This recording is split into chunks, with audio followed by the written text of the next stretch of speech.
From a spiritual perspective, a relationship and a connection doesn't exist. As it is understood that the one mind is everything, there can be no connection, no relationship with that one mind. As everything that is cannot be connected or related to itself, because it already is itself. Because I first need to be separated from something in order to create a relationship with something. If only I realize that the darkness is part of life as well as the light. Also, the illusion is as part of life as the realization. One is medicine to the other. The illusion is the medicine to realization. Love has really to be questioned all the time what that really is.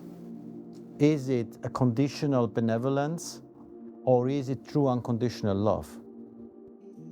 Welcome to the Voices of the One Mind, where the elixir of wisdom flows freely.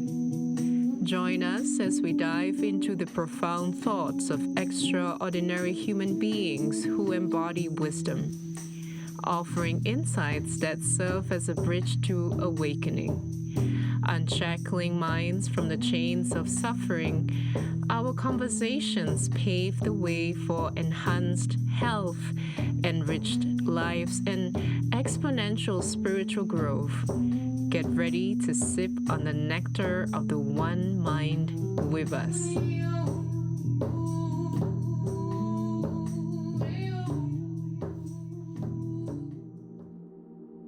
We are living in an interconnected world in union with everything that is, which leads us to converse today in the Voices of the One Mind episode about relationship. What it is, what's the purpose, what we understand through a relationship, and what's the experience about. Next to me is Bear. Thank you, Bear, for being here and elaborate with me on the topic of relationship. Yeah, very welcome. I appreciate always being here. Thank you. So I hear and see that everyone, literally everyone around me, has a fiery topic called relationship, being a romantic relationship, being a relationship with friends, with the boss, with the universe. Everything is in a connection. So relationship or connection. Sometimes I all the time mention connection. I think for me resonates much more in this world than relationship. So what is a relationship? What is a connection in the first place? Of course, we can think about the word connection and already say to connect with someone in an energetic way or something like this. And then maybe we can move a bit towards a romantic relationship and the different stages of it, and other type of connections we have in our earth walk. What is a relationship? What is a connection? Is there any difference between the two? There is a difference. Well, let me put it that way. Or let me begin with the following statement. A relationship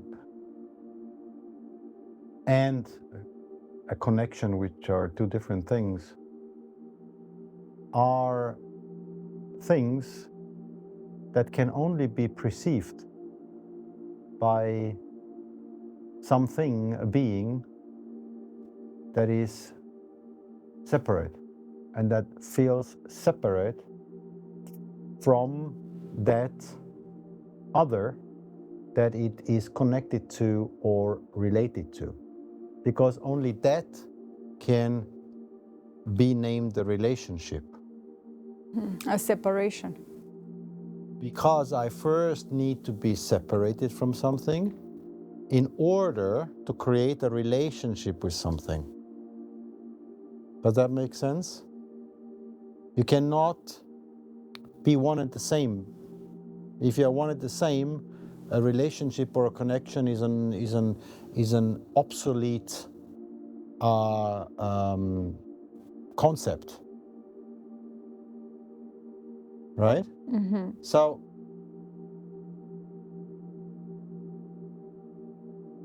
from a spiritual perspective,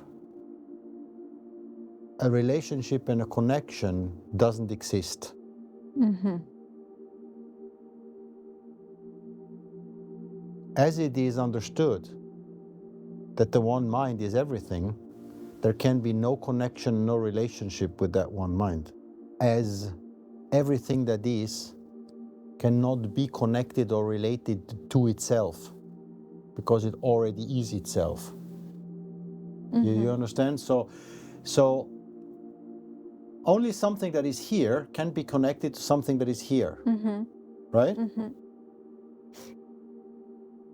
It is like saying, I can only connect this finger with this finger. And so now they are in kind of a relationship, meaning what the connection is now done physically, and what is the relationship between the two of them? Some kind of energy starts to stream in between, and that's their connection. Okay. Yeah? Yeah. While the tip of this finger cannot be touched with the tip of this finger because it's one. Mm-hmm. Mm-hmm. So the tip of this finger cannot have a relationship with the tip of this finger. It is the same. Mm-hmm. Mm-hmm. Yeah? So when we come to this understanding, we also understand that the relationship and connections are purely human constructs that are within the earthly realms, within the human aggregate. Mm-hmm. In how do we, and here comes the point, what is the relationship? How does this human being relate to another human being, relate to a tree, Mm-hmm. relate to the world, to the universe, to everything that is around? Mm-hmm. How does it connect with it? Mm-hmm. Mm-hmm. So this is a fundamental understanding that we need to have when we talk about this topic to begin with. Mm-hmm. So when I hear people talking about my relationship with God, Mm-hmm. my connection to God, I hear that this is two separate beings. Mm-hmm. I hear that God is some entity living above the clouds, and I'm a small human being here, and I relate and connect to this being above the clouds. I'm talking about metaphorically now. What came to understanding in this being is that there is no possible connection, no possible relationship, because it is the same. Mm-hmm. And picking up your question, what is the difference? I said, what is the difference between relationship and connection? Yeah, what I explained with this example, like, let's put it in a physical example. I put a cable into a plug, okay? Funnily enough, you talk in a plug, even you talk about the female and the masculine and the feminine correct. part. So if I plug this in, what do they have? Their relationship is that they fit perfectly together, and both of them are needed to transport something. Yeah. Which in that case is Transfer, electricity, and that's their relationship. Mm-hmm. Yeah, the connection is that moment of the physical part when I bring them together. So in order that they are able to live that, in order to perform that relationship. So that's the connection. So first is the connection, and then can happen or a relationship. Or? Yeah, you could say it also this way, but not only. So when we come to this relationship that humans have with each other, I would put these relationships into two categories.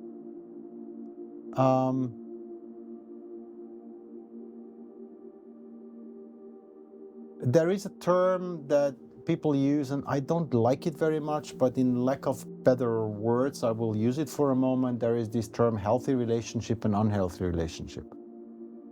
That's a judgment, right? A bit. It is in a way a judgment, because I always say, what is an unhealthy relationship? There is no such thing as an unhealthy relationship, because if the relationship seems to be unhealthy, it means it is just painful, and the pain is there to give you medicine, to grow and learn. I just wanted to take that in order to define two different concepts. The concept on one side is a relationship that is based on and it always happens subconsciously, and unfortunately that is the relationship that humanity is living out with most of the things, most of the connections that they have, be it their children, be it their life partner, their husband, be it the father, the mother, be it the company, the boss, whatever surrounds them, is that part. And that is the relationship of conditions. Yeah. And that is the relationship of most important dependencies. And how can you see such a relationship?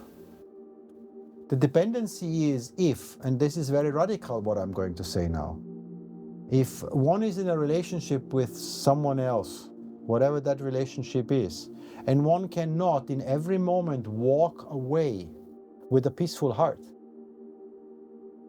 there are dependencies. See, there are dependencies. And even if that dependencies are anger or whatever, it's a dependency to live that out. And that other is triggering that. Whenever I can leave a relationship, that doesn't mean necessarily to end completely the connection, but leave the more intimate space, leave the space where I see this person every day, meaning I quit my job. Doesn't mean that I need to have a bad connection with my ex-boss or with my colleagues, but I'm just not in contact every day anymore. And I'm able to leave this space with no condition and have an open heart for it. Then this relationship is what you would call a healthy relationship. And the question is, why do humans form these relationships? Why the it's a psychological concept, this earthly relationships in the first place. Let me understand something. Yeah. Why do you call it a psychological concept? Well, for me, there is always, if I'm not able to completely surrender to the one mind, to give it, to see everything in perfection, I need psychology, I need the psyche to step up for the earthly life in order to solve things. I understand. Okay. You see, if I as the human being am able to completely surrender, I'm not searching for other pleasure within the earth walk. I'm not searching for other pleasure, but also I don't have the need to call something a relationship or to have conditions on a relationship. You see?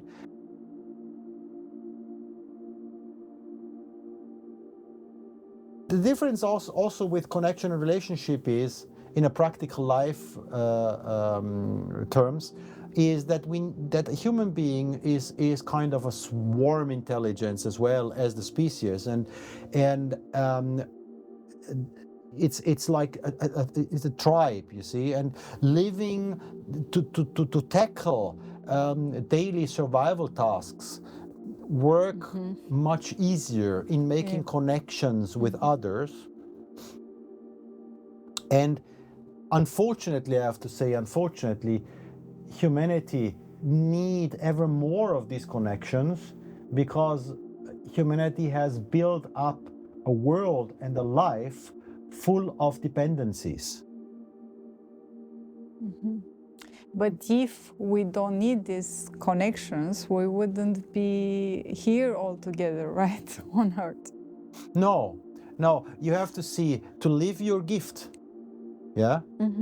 To live your gift and share this gift with others is a connection.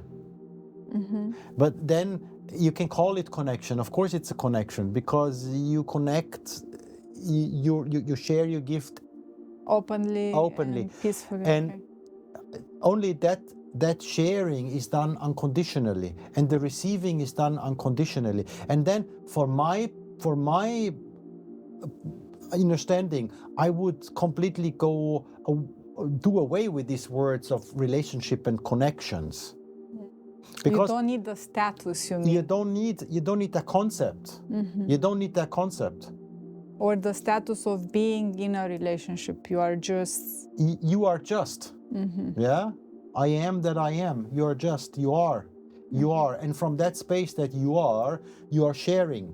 And from that space that you are receiving. And thus you can obviously call that a connection. Esta Lakota se mitakuye uyazin. Mitakuye uyazin is a very important and popular, famous, word, a concept that the Lakota speak. To all my relation, it means. They when they do a speech, the elders, they always finish with mitakuye uyazin.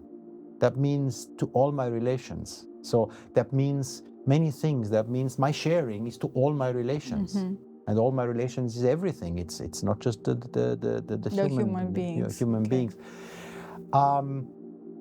Meaning I share this freely, unconditionally to all my relations. It also means everything is interconnected. And on an earthly level, everything is interconnected. Everything is threaded together. Humans perceive themselves as being separated from nature, separated from the grids of nature, separated from other humans. But they are not. And thus, in language and in conception, in conceptual thinking, humanity needed to come up with ideas like connection and relationship, which in the first place is an illusion, because only a being that feels itself separate can use such concepts.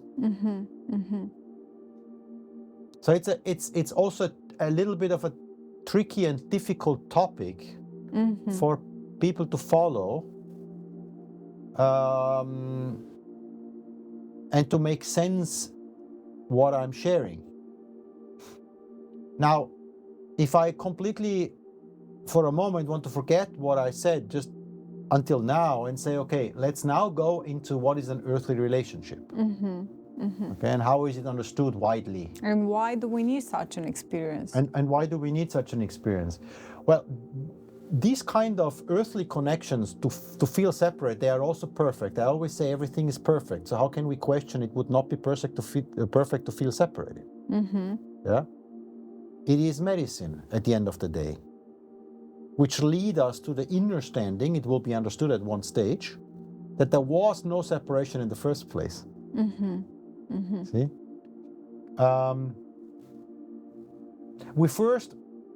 humans tend to first wander afar in order then to come back and realize that it was here it was. See, here it was. And why did I need to go there? Because here I couldn't see it.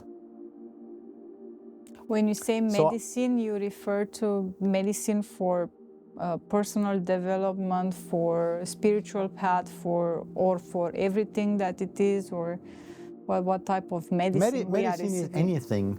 Medicine is anything that helps growth. Medicine is anything that helps realization. Yeah, medicine is anything that supports inquiry. That is medicine. The moment I feel, I will tell you an example. People work and in their the whole. All of a sudden they get an illness, strong, like a big illness, cancer or whatever. And they stop working. All of a sudden they need to stop working. All of a sudden there is automatically A realization. a reasoning behind it. So the brain starts to think, why did this happen? Right? And then people start to inquiry. That's the most important. They start to ask questions, you know, they inquire to themselves. And this inquiry brings answers. Same in a relationship, right? And these answers are realizations. And from these realizations, there can be growth. Only from these realizations. So to cut all the middle thing out, you can say cancer brought growth. So that illness brought growth. So, or any event that Any event, the death of a loved one that creates a deep impact, whatsoever. And so once the human is also ready to take this event as a possibility of growth and sees it at that, it's almost like a turbo. You see, even the unconscious one who doesn't see it will get an effect on that in growth. But the one who consciously sees this, oh, this is really a call that I should change my life. This is a call that I should also look to the left and to the right and not only straight. That one is like an accelerating on the beginning absolutely, of the path. but how can you do the shift? Because at the moment, or in the moment, you are shocked, because these are shocks that... But here is exactly the point. The one that cannot do the shift by, let me call it, by himself, by sitting down under the apple tree and meditate, that the one that cannot do that, but the one that forgets about all of this and is just in lifestyle, that one needs to be hit. That one needs to be struck by some event in life. This is the in message, order to shake right? up. This is a universal it's a message of the universe. And coming back to our question about why do we need this experience? Well, why do we need this experience? To co-live, co-living, the co-living is co-partnering. Well, people say if I get reflected by someone, it's easier for me to grow. And why do we have so much conflict in relationships? Because people don't know that and don't see that. They are having arguments from the point of their ego, their me and I consciousness, and they want to be right. Right? And the next step is to understand that these relationships are there. The other person is behaving in a way, is doing something, and I don't like that. But instead of fighting with that person, telling the person I don't like that or whatever, it is to reflect, what did this just show me? This just showed me a part of me, of myself. Why? Because all that I can see, that I can hear, that I can smell, that I can touch, that I can feel, is already in me. Otherwise, one cannot perceive it. Or anything that disturbs you? Of course, it's the same thing. Whether something makes you happy or whether something disturbs you, the perceptual possibility to grasp it is only there when it's already within. When already when it is there, when it is there in the let's say in the realms that this being can withdraw information, feelings, and whatever from. It's very interesting that we can only embrace or reflect when we are happy. But if something that disturbs us is happening, we don't embrace it. We tend even to run away. And here is the thing, that we always say that from pain, from darkness, there is where growth happens. Or light needs to come to Yes, that there is where the growth really happens.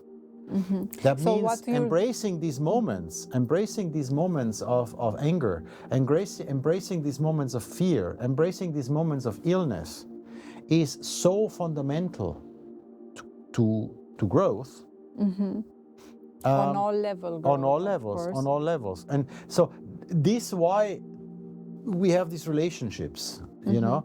So if conflicts or big arguments will happen in any kind of relationship, right? I'm not referring only to romantic relationship, because that's not the case. Would you stay there and embrace the argument or reflect upon it, or just run away and change it because that is not suitable for you, for your situation? No, it depends very much what kind of position you can hold in this argument. So again, we are talking about the self-reflected person. If the self-reflected person that can see the person from the outside itself, this being, which doesn't, that thing that can see the being from the outside, if that thing can stay in a calm, an argument arises, but this person can how do you say, contribute to the comfortable feeling of that other person in that moment that is bringing out the rage and the anger, you would definitely stay. You would definitely stay. If, and here is again, it's all self-reflection. If you feel that what this other person is doing is triggering so much that your blood is getting fiery and that you are at the moment of explosion, I suggest it's better to say, we better, stop it here, and we go our ways for some moments, and then we can regroup and we go and reflect on that by ourselves. So it's from a standpoint of a reflected being. If people are not reflected, they will anyway end up in a big quarrel, and we all know what that brings. Correct. So when we go to relationship and these connections, one very big topic is the dependency. Dependency, because humans, by creating their self-construct, their I and me consciousness, through this I and me consciousness, through this ego, this ego is creating so much dependencies on relationships and connection with others, the same like the ego is dependent on itself, in its staying in its comfort zone and having all this story around that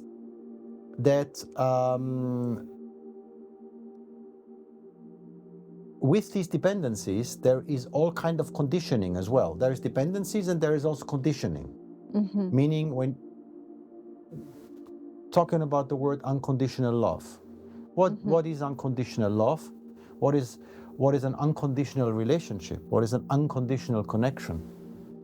An unconditional connection is something that whatever that other being, whatever that, it's not only just a human being, it can also be an outcome, of something,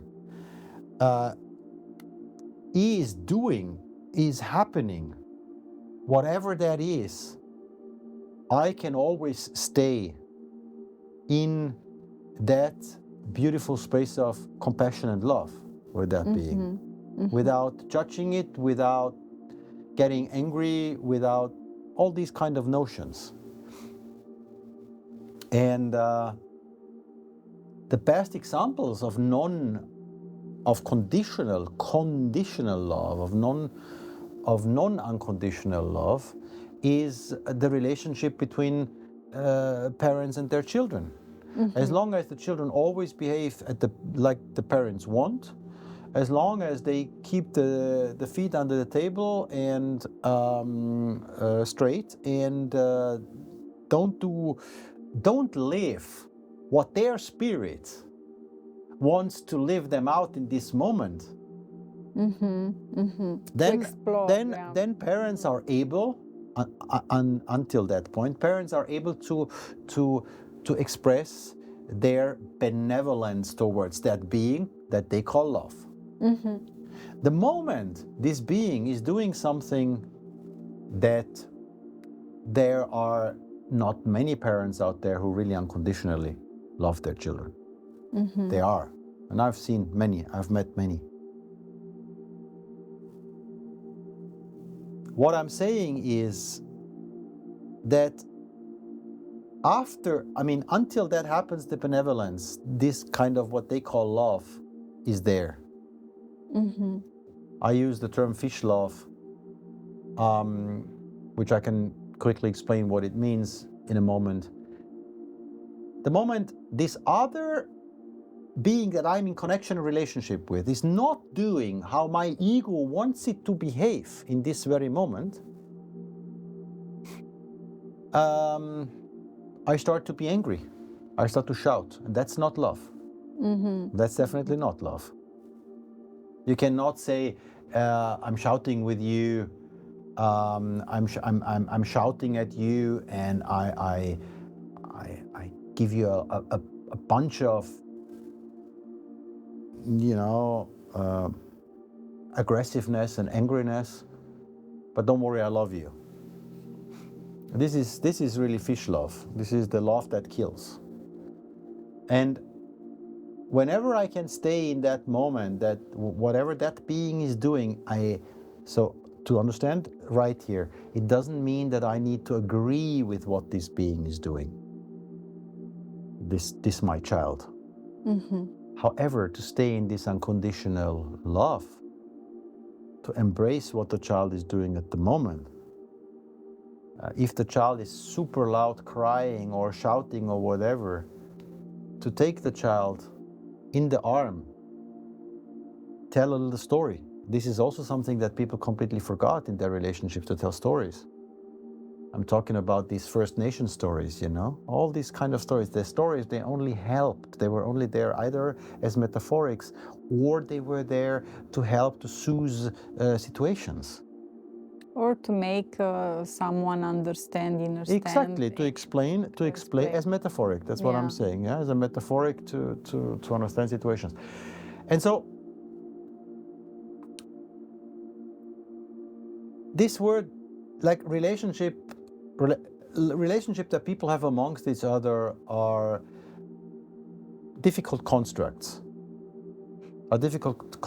And they are in one hand needed for an earthly life, absolutely. On the other hand, realized beings, reflected beings, need also have very reflected relationships. And I was talking about the fish love before. The fish love is that love that, a little story, a fisherman is sitting on the river, has the rod out there, next to it the basket, and is fishing. And a monk walks by, a Zen monk walks by, and looks into the basket and sees some dead fish, and asks the fisherman, how is it going? And the fisherman says, oh wow, it's fantastic. I catch so much fish today. It's a very good day. I love fish. I really love fish. And then the monk says, okay, and because you love fish, you kill the fish. Is that right? And so we have to be careful with this word. If the fisherman would have said, yes, because I like to eat fish meat, yeah, okay, then the whole story would not work. But the whole story only works because he used the word love. And that's what we do in life. You see? Meaning, if I give a condition to that fish, I love to eat fish meat, yeah, then I'm truthful. I'm benevolent to my child because it makes me happy to see this little toddler running around and I always smile. Then I would be truthful. But if we say love has really to be questioned all the time what that really is.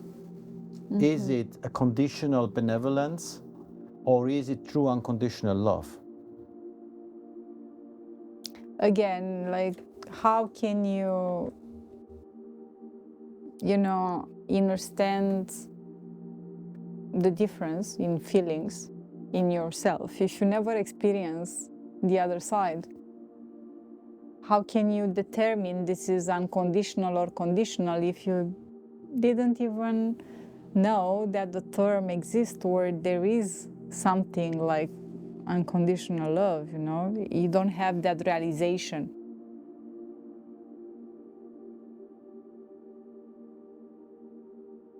Well, if you don't have that realization, you cannot. And you will still be sitting in the darkness of believing, there is the word lie in between, life to yourself, that this is love. However, this is all I'm saying here is without judgment to anyone, because human beings can only express what they are able to express in every moment of life. Yeah? A person that is very big and weighs 200 kilos, you cannot expect from that person to run up the Mount Everest. Correct? Correct, yeah. And so you have to see the conditions And the capacity and the that capacity we have, and the right? capacity of this soul aggregate on this earth walk. And that determines the outcome of the life and how that life is lived. If we are thinking about the relationship we have with our parents, what can we reflect out of that? Because let's say when you are a kid, the whole relation that we have with our parents, it shapes us in a way, right? Absolutely. And most of the shaping, let's say, most of the shaping of the human intellect, of the cognitive understanding, is done. Most of the shaping of the psyche is done in the first 4 or 5 years of growing up. And then it's mainly the parents, but not only the parents. I mean, nowadays it's kindergarten, it's the early school, and all these kind of things. And nowadays it's tablets and smartphones that shapes our experience and our perception of life that children are exposed to with 3 years old. I've seen even smaller ones. I've seen even in a restaurant. I've seen I would call them not even toddlers, like the stage between a toddler and the baby, on a baby chair. That the ones that you stick to the table. Sitting in front of a smartphone and moving around. I mean, probably less conscious than a more older one does, but doing something. So this all shapes. And this is also part of the soul's journey. It's also part of the soul's journey to get a little bit in the circle of the Maya, how the Indians call it, the great illusion. In order to, if only I realize that there is illusion, if only I realize that the darkness is part of life as well as the light, also the illusion is as part of life as the realization and the truth. It's all part of life. It's not there by coincidence. One is medicine to the other. The illusion is the medicine to realization.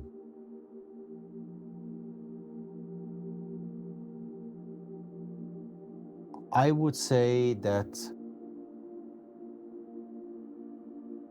illusion is also needed to create enough energy to penetrate through to that void, that truth. And so it's a journey. It's a journey. No one carnates in, no soul aggregate carnates on earth, very little ones, carnates on earth without the need to go on such a journey. And that has to do with the karmic imprints of that soul aggregate, of the karmic imprints of the soul strands that this soul aggregate is composed for this earth walk. So it's all needed. And you were saying the relationship is all in divine perfection. The relationship that this child is growing up with the parents and is influenced by the parents, is formed by the parents,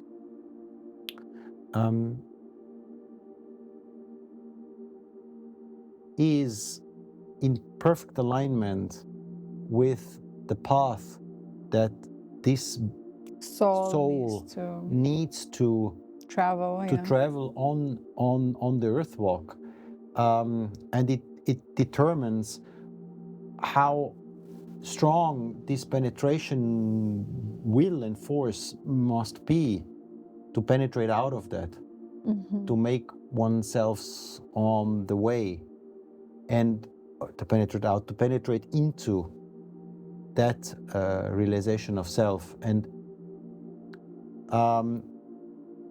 you see that one says that the more advanced soul strands a soul aggregate carries, advanced means ancient soul strands that have carnated in different other life situations, the more on each earth walk where these soul strands, and on every earth walk there are many different soul strands that form a soul aggregate. With this getting more and more ancient soul strands, meaning that whole soul aggregate is getting more ancient and more ancient with more wisdom accumulated, the more challenges is to tackle for this, let's say, human being with this soul aggregate. The visionaries, the big wisdom keepers, are the ones that go through mainly most of the hardship. Why? Because they are able to carry the burden. They don't fall into an emotional luge and lose themselves. Because of these soul strands that they carry, because of the richness of wisdom these soul strands are and have. Because of that, they won't give up. They won't run away. They will go through it. And that is needed for karmic release. Mm-hmm. The reason behind it is all about karmic release. I would like to, so relationship and this topic is so vast, right? We have romantic relationship, as I said at the beginning. We even have relationship with pets. Mm-hmm. Or sometimes, and this is also something that I know from my own experience, I love water and therefore aquatic world, right? And sometimes I hear whales, or meaning that I am in a kind of connection, or I to intercept this type of sounds. So how would you define this type of connection relationship that? And I also saw, let's say not friends, but people to have kind of a relationship with their pet, you know, they are all the time there. What is the connection with the spirit? Well, two different things. Oh, absolutely, yeah. Two different things when we come to this type the of animal world. So, and I don't say that the pet thing that I'm going into now first is always like this. Pets have the possibility to carry a lot of burden for humans. So an animal spirit that shows up in the life of a human, so close, living, that's different with the pet and an animal spirit, a totemic spirit, which is the other part I will come to, create a very strong bond and relationship with the humans. And you see many, many times that domesticated pets, like especially dogs and also cats, get cancer. Many, many, many times. And well, some part of it can be all this influence of radio EMF waves and so on. Mainly the influence is though that they are taking I would call it the suffering from the human being and helping to carry that suffering is one of the explanations. Another one is that humans also choose pets as a placeholder in order they have the need to create some kind of dependency to another being. And since a dependency to a human being seems too complicated for their psyche, the only being they can create a dependency is on an animal, because an animal doesn't really speak. A cat or a dog more, but a cat, they do speak, but in a completely different way. Highly intelligent beings. What I'm saying is, you don't have an argument mostly with a cat. Yeah. It's not words that exactly. So that's why you see many elderly people that live alone in cities. Almost all of them have either a cat or a dog. They miss something. They miss something. They miss something which their psyche tries to find within that animal, that connection of love and being loved. Because what can domesticated animals do? They love unconditionally, especially dogs. I mean, cat not so. Cat can be, but dogs, they are completely unconditional. I mean, very unconditional. I will also doubt that, because the moment you don't feed a dog, we'll see if it stays with you or runs away, or if it's staying only for the food. But however, dogs, once they are with you and next to you, they are expressing unconditional beingness. Now we divide it a bit. Yeah, you choose to answer this domestic relationship. And now coming to your sound of the whale in the ear, that's obviously not anything to do with a domestic animal. here we have to go into the realms and go to the First Nation peoples' perception and understanding and philosophy of the world. With this, again, I pick up from what I said before, Mitaku Yasin, everything is related. We have to go into the realms of totem. What means totem? Totem animals. Totem animals, that's animal spirits that are at service, guiding, helping, assisting a human spirit on an earth walk. That can be for an entire life. That can be for just a very short period. That can be only for one time, just a glimpse of something that gives you a right direction. Yeah, little example, you are standing on a crossroad in the middle of the forest, you don't know where to go, all of a sudden a colorful bird flies in there and you automatically know that's the way to go. It's that road where the bird showed up, and you go there and it's the right road. Right, so this is not a coincidence. This was an animal spirit that was sent along your path to just. This is a very little example, and it can go as far as animal spirits can very much help humans to heal their bodies, right? Find direction in life. Can communicate through in the real world. Meaning in the dream world, that's the real world. In the night when the humans sleep, that's the real world.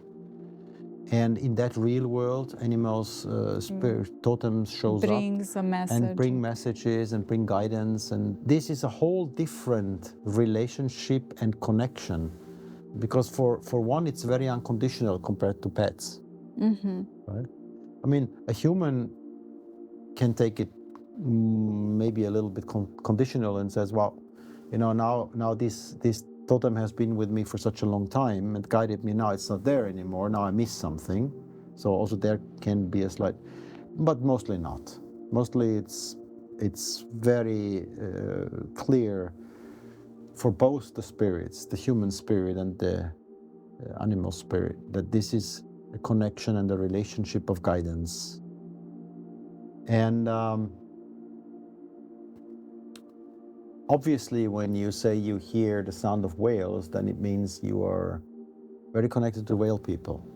And if you choose so, one methodology of the human psyche and mind is that you can then, in times of sorrow, you can connect to this world, to this world of the whale people. And you can ask for assistance and guidance. And in my personal experience, it will always be not only granted, it will always show up in one or the other way. The important thing is that once a human being is working with animal spirits, you have to have what the native North Americans call the hunter's perception. And hunter's perception has nothing to do with naturally killing animals. Hunter's perception is you have a 360-degree perception. You have a six-dimensional perception into a perception of the six of the seven actually spaces: the north, the east, the south, the west, the above, the below, and the center.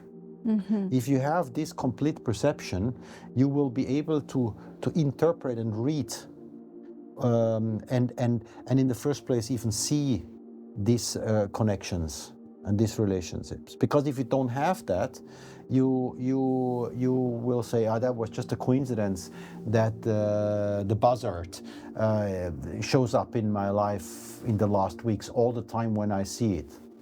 Most of the people won't even realize that there's a buzzard all the time sitting on their fence looking at them, or an owl, or whatsoever, or a whale sound in the ear. And to train that hunter's perception is what the Native Americans, they have practices for it. To train that perception, to have that perception open, that field open, in order to penetrate into even the possibility to grasp all this. All these messages. All these the messages guidance. and you know, that opening to that possibility of wisdom there. Would you know such practices or? There are many different practices. One practice, for example, you know, there is perceptual practices that you can just sit down and you imagine yourself from the third eye, going a line out here, approximately like half a meter in front of your heart region, and then there is one line going out here, and then you sit there and you imagine this assemblage point, and from this assemblage point, you draw a line, and that line penetrates into the infinite.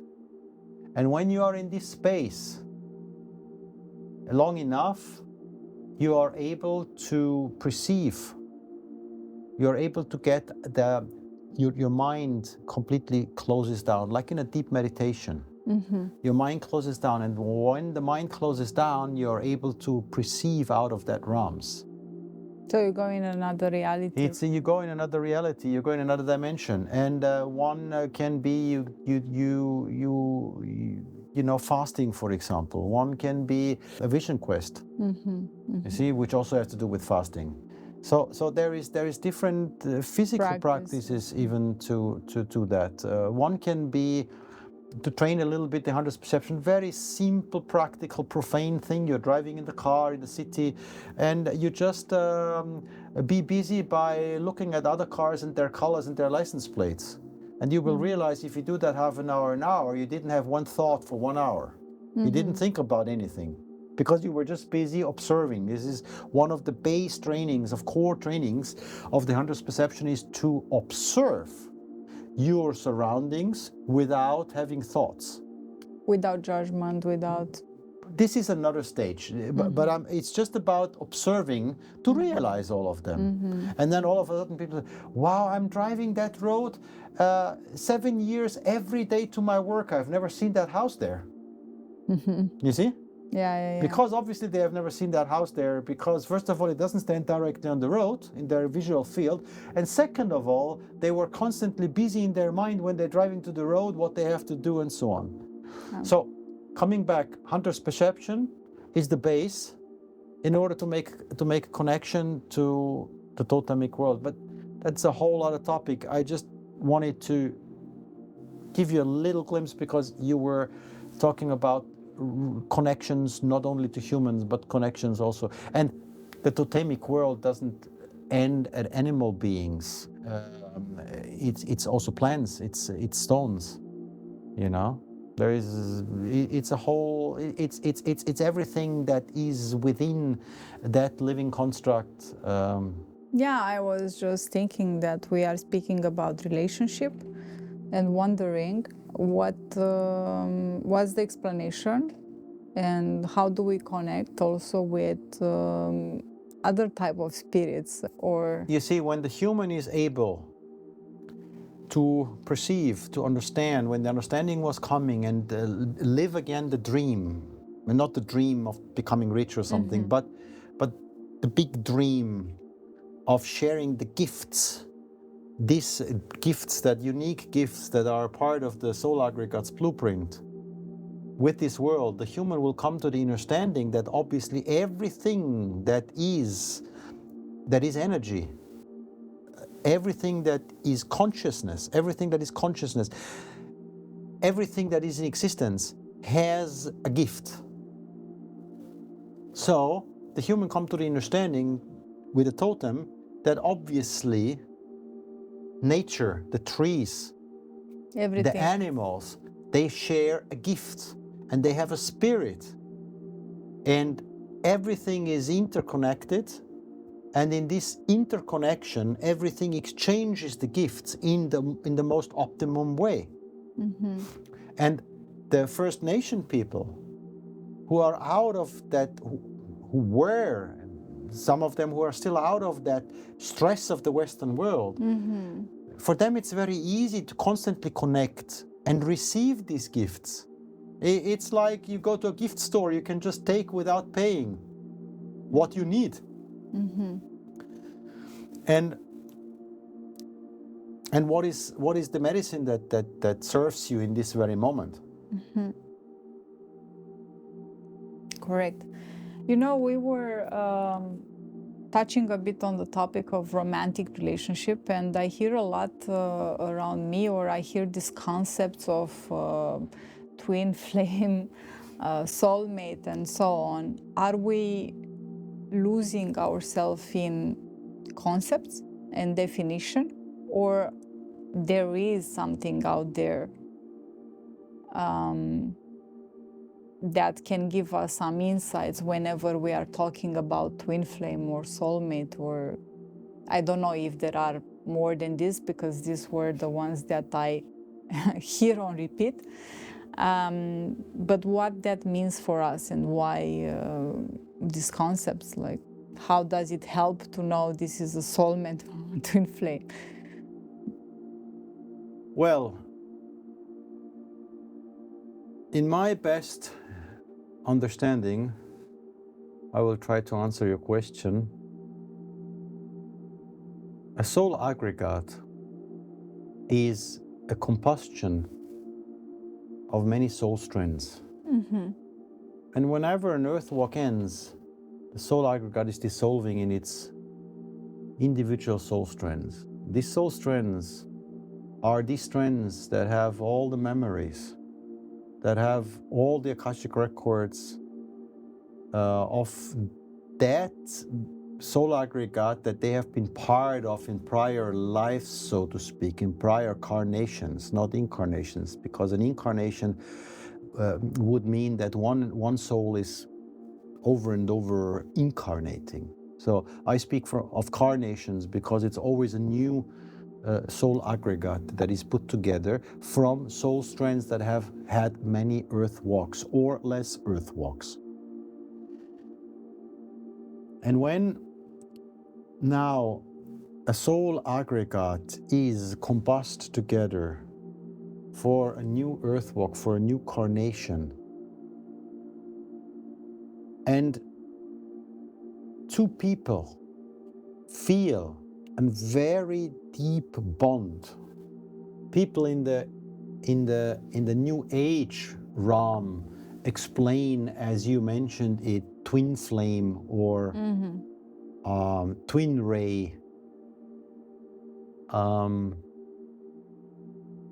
is a deep connection which derivates from soul strands that both being carry on this earth walk.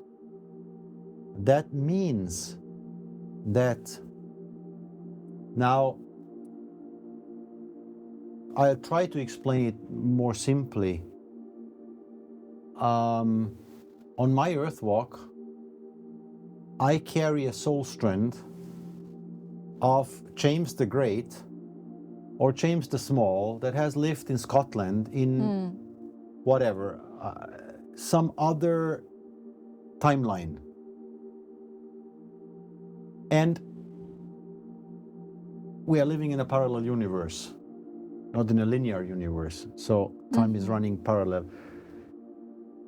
And these soul strands are now a few of those. Just to explain it easier for people to understand, 5 of the soul strands that his 100% soul strands were, there were thousands of soul strands, but 5 of them, or 10 of them, are part of my soul. And again, also the soul strands is more a metaphorical, not metaphorical, but more and more explanation that people understand, like in threads.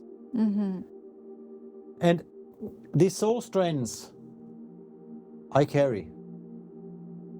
And this James had an immense love in his life.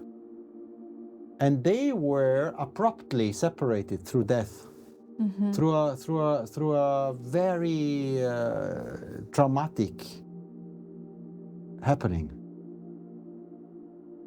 And now you carry 5 of these soul strands, or 10 of that woman.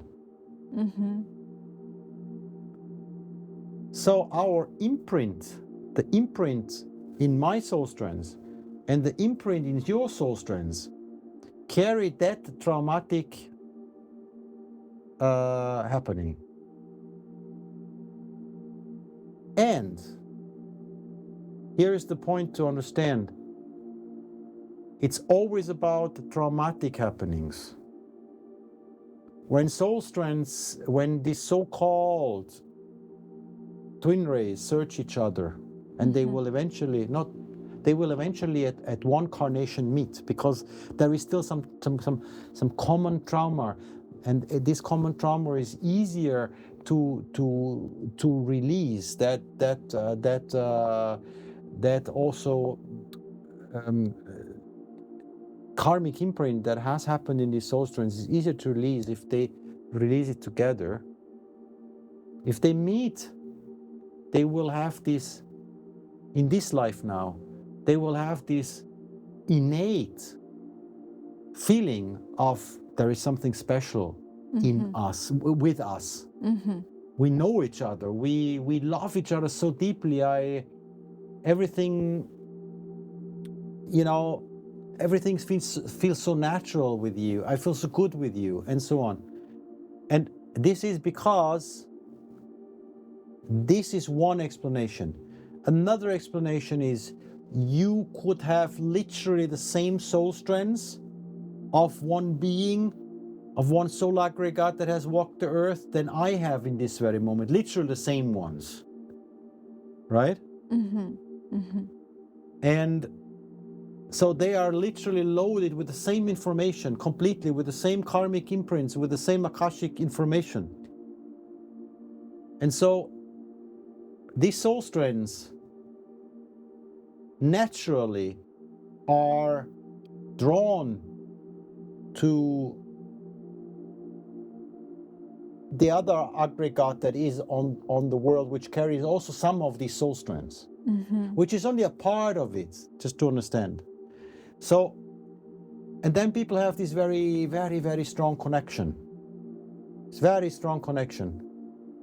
And people say that